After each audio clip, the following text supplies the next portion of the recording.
Յուրաքանչյուր ոք ունի առողջության պահպանման իրավունք եւ ՄԱԿ-ի միացյալ ծրագիրը իր բոլոր ջանքերն է մեկնողում, որպեսզի յուրաքանչյուր ոք կարողանա իրացնի այդ իսկ իրավունքը։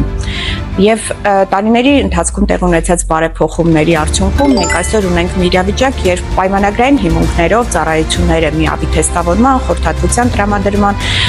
ձեռք են բերվում համայնքային կազմակերպություններից, դրանով իսկ մոտեցնելով եւ հասանելի դարձնելով այդ ծառայությունները բոլոր խոցելի խմբերին։ Այս բարեփոխման արդյունքում նաև ծառայությունները ինտեգրվել են առողջության առաջնային պահպանման օղակ, ինչի արդյունքում յուրաքանչյուր ոք կարող է ստանալ անվճար խորհրդատվություն, անանուն խորհրդատվություն եւ թեստավորվել միաբի նկատմամբ։ Յուրաքանչյուրիս առօրյա աշխատանքը եւ ՄԱԿ-ի միացյալ աշխատանքը ուղղված է նրան, որպեսզի յուրաքանչյուր ոք Հայաստանի Հանրապետությունում կարողանա առանց որևէ խոչընդոտի իրացնել իր առողջության պահպանման իրավունքը։